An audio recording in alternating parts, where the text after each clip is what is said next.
what is mixed modal training? That's what we're going over today, how you can use it for your training, prepare for whatever you're going for. All it is the 3 different energy systems we have in our body, mixing them together into our training. So that quick 0 to 10 second explosive range, that 10 seconds to 2 minute range of the anaerobic system, and finally that aerobic system of longer base training. Today's strength piece is coming in an unconditional sense of strength training. We have heavy front squat, but scattered in there, we have the skier. The workout is right here. It is front squats starting with less reps, lighter weight, flipping it all the way to higher reps and heavier weight. Here, let's get into it. So why is this different than our everyday training? So bodybuilding lives in that ATP range of quick, short burst of energy of high strength bands. HIIT training gets closer, but most of the classes we go to, there's low skill interference. There's typically low weight interference when we do our normal everyday HIIT classes. Finally, endurance. Obviously, you're not going out and running a 6-mile run and then going up and picking up a 400-pound barbell for weight deadlift. That's where this type of training comes in. It allows us to transition between each element and blend them together for real world circumstances. So this is incredibly impactful when it comes to just being able to be generally fit. The other thing it does is when we talk about that transition, it doesn't allow your body to get into the rhythm of one. That's what runner's high comes for, is you get into that rhythm of endurance. So when we think about a hierarchy type event, those stations are there to make you have to transition from one energy system to the next energy system, especially when it comes down to the lenses, the heavier sled pull. That's why so many people struggle with that sled pull, but how often are you going from a fast run into a heavy object? So that is what we got going on here today. The skier into heavier lifts coming from the ground to add a little bit of that skill element. One of the things that we will see when I'm doing this workout right now is that I have not been training these elements together. That's why we have this workout program. I've not been training the cardio into the lifting. They've been 2 separate sessions for me, and now we're mixing them together. We will see what the lifting looks like when it gets to the fatigue. Already worried about that final barbell at 255 pounds for 11 total reps. Oh, fuck. All right. Time capped on that, which was expected. So I'll put a 17-minute time cap on it. That's honestly like some of the heaviest cleans I've done in a minute, especially that going for that 255.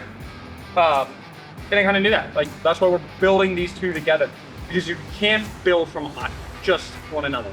They don't translate. So when you're doing a hierarchy, when you're doing CrossFit, that is the biggest thing that people get kind of blindsided by, is no matter how much you can do in your strength session or no matter how much you can do in your endurance session, once you start switching and transitioning from those pathways, things change. The biggest thing I noticed today was my heart rate was dropping on the skier, but then would jump up right when I touched that barbell. It's that transition. So that's what we're working on right there. Now, our next workout, we have our 3 modalities that we're hitting today. We are hitting our monostructural element coming from the skier portion. We are hitting our weightlifting proponent from our barbell and our front squats from the ground. We're hitting our Olympic lifting scale from the cleans. And then when it comes to the next workout, we're hitting our body weight gymnastics movements. It also is training both pathways. Our first workout was 17 minutes of grinding going through it. Our second workout is a 1.5 minute segments for 5 sets.